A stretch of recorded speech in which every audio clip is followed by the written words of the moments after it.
So we have an early preview of A Ricker Runs Through It. This is episode 4 of season 9. And in this preview, we have about 22 Easter eggs that I can find. Let's go with the first one, the title, A River Runs Through It. It's the original title. This episode title parodies Norman MacLean's 1976 novella, and it's a 92 Robert Redford film. The film stars Brad Pitt as a self-destructive alcoholic brother whose family can't save him. So the parallel with Rick, of course, is intentional. Number 2 is actually the Evil Morty original parallel. So in the cold open, Morty watching a drunk Rick locked out of his own tech vulnerable is a near shot-for-shot recreation of the moment Evil Morty gained the upper hand on his Rick. Same dynamic, different Morty. The question, will our Morty snap or will our Morty save him? Number 3, this password. Rick's initial failed password attempts spells out a crude penis doodle, 8 == capital D. This is, of course, we've all done this. This is a joke as Rick Sanchez's security, and he still, by the way, gets it wrong. Number 4 is the last password, and it's Morty, his final attempt.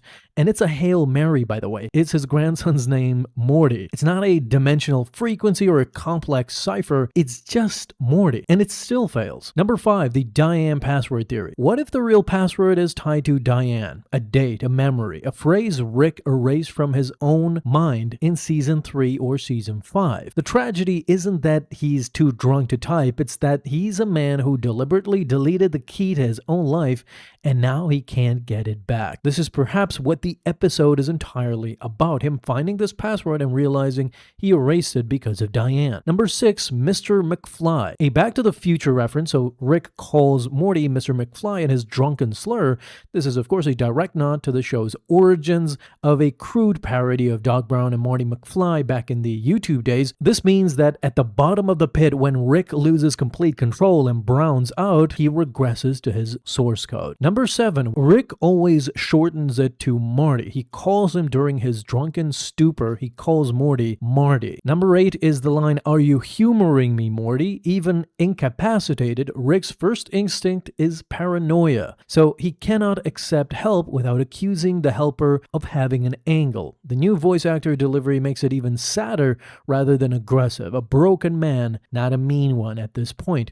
Number 9, lockdown initiated Marty. So the computer's locked out information addresses him as Marty, meaning Rick programmed the garage AI to recognize Morty by the same dismissive nickname.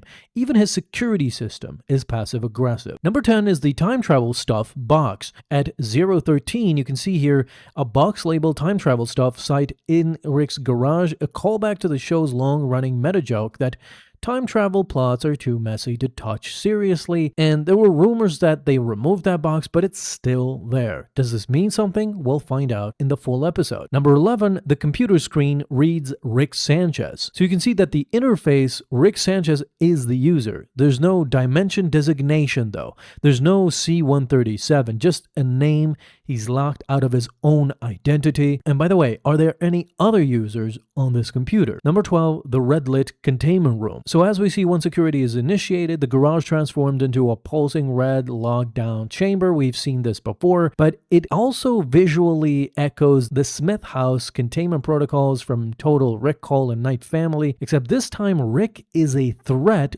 being contained. Number 13, if you didn't realize, Rick pissed his pants. The wet spot is actually visible. In 9 seasons, we've seen Rick die, resurrect, fight gods, and clone himself, but we've never actually seen him lose bladder control. This degradation as a character study is the drunkest Rick we've seen since Vindicators 3, possibly ever. Which brings me to my next point, number 14, Vindicators 3 drunk Rick callback. Rick's incapacitated state directly calls back to his blackout drunk performance in Vindicators 3, The Return of World Ender.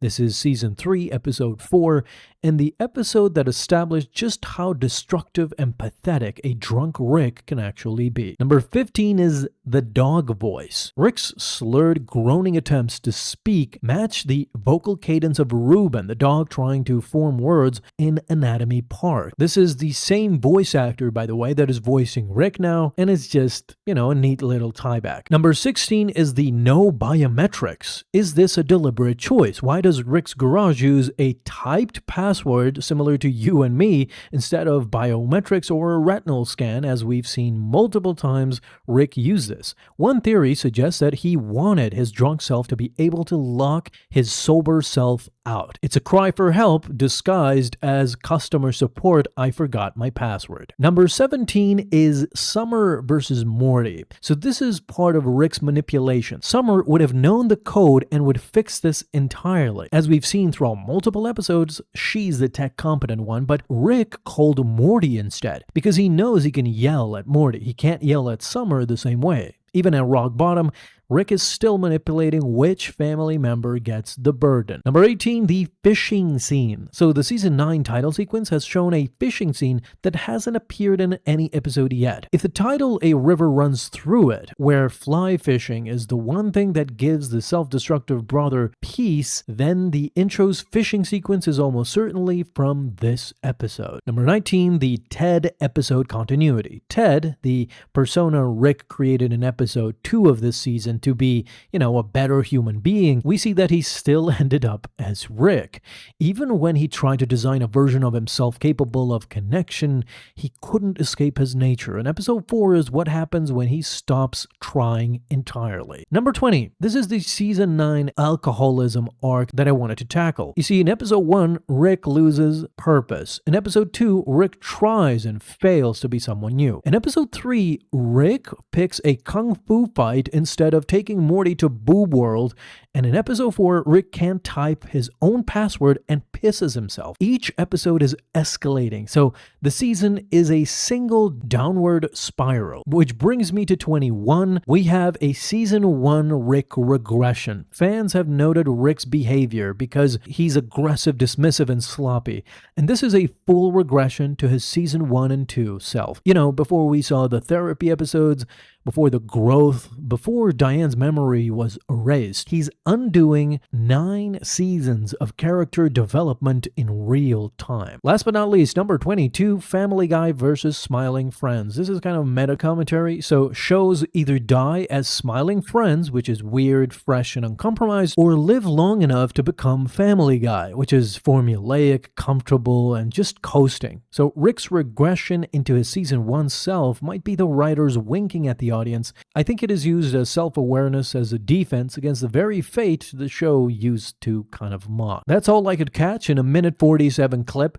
So if you guys think I missed something, let me know down below in the comments. Thank you so much for watching. If you want to watch Easter eggs of the previous episode, you can click the video on the screen right here. Thank you guys so much for watching. I'll catch you next time.